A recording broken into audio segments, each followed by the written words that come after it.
Now, viewers, while we are speaking of updates coming in from the war front, there is also disruptions to civilian routines that comes about. This is Air India extending the suspension of all flights to and from the UAE, Saudi Arabia, Israel and Qatar until further notice comes in on 2nd of March itself.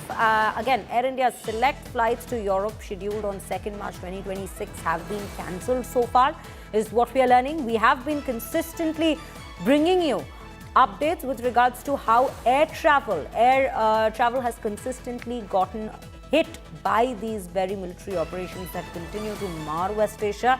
And that seems to be the case even on March 2nd as we speak, because Air India as an airline has now come out to announce, the first airline for the day that's come out to announce that yes, their operations to and from the UAE shall continue to remain suspended. Flights have been cancelled so far. That's what we are learning. Pranay continues to be with us on the broadcast with more details. But before we go to Pranay, we have more details coming in on this very front. Over the last few days, we've been seeing how several airlines, all those that in fact come in from the UAE or different countries from the West Asia, have disrupted their operations, have suspended their operations. Anjali, just take our viewers through what more have we been learning on this very front. Yes, absolutely, Sriya. In the past 2 days, we've seen airports also being targeted and attacked. And in fact, this is also the result of the airspace closure that we're witnessing in the West Asian countries. And that has led to airlines now cancelling flights. And in fact, it's not just about the West Asian nations. In fact, the flights from India to Europe, their routes have also been diverted. My colleague Amit Bhardwaj is now joining us from the Delhi airport with the latest. Amit, we're learning that Air India has now suspended flights from India to the West Asian nations.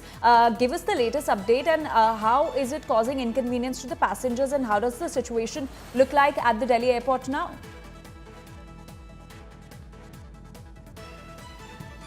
Anjali, the situation is such that airspace restrictions are only increasing, and more so to do with the Gulf area, the Middle East, Israel, Iran. All of these countries are anyway completely, the air operations are suspended in their airspace because of the war escalations that is happening between the US, Israel and the Iran.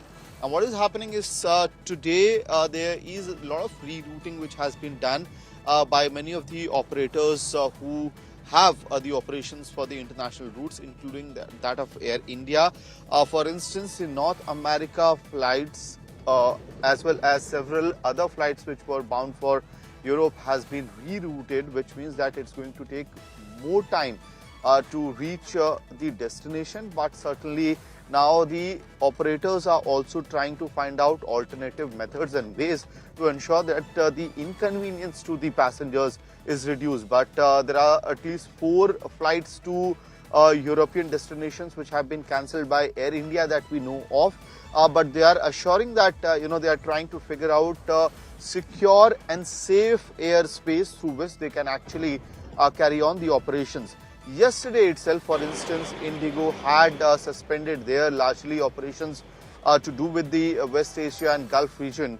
And after that, what we were also anticipating, that similar kind of suspension would come for Air India and other operators. Obviously, when it comes to the Asian operators, airline operators such as Lincoln Airlines, they also have their own compulsions because of the airspace restrictions which have been already imposed, and safety remains the biggest concern. Because if you go back by the strategy, earlier it was said that the cancellations were there for February 28th, when 411 flights from India for international destinations were cancelled in total.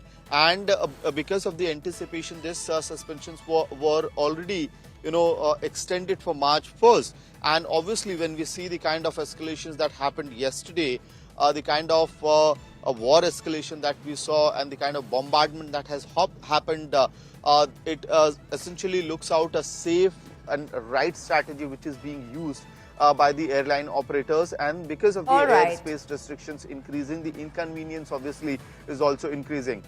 Back to you. Absolutely. Amit, thank you so much for getting us all those details. So that is how the situation looks like. Air India has extended the suspension to the West Asian nations, and the flight operations have been hard hit because of the tensions and the escalating attacks, and also the airspace closure in the West Asian nations, and the flight operations have been hit, due to which a lot of inconvenience is being caused to the passengers.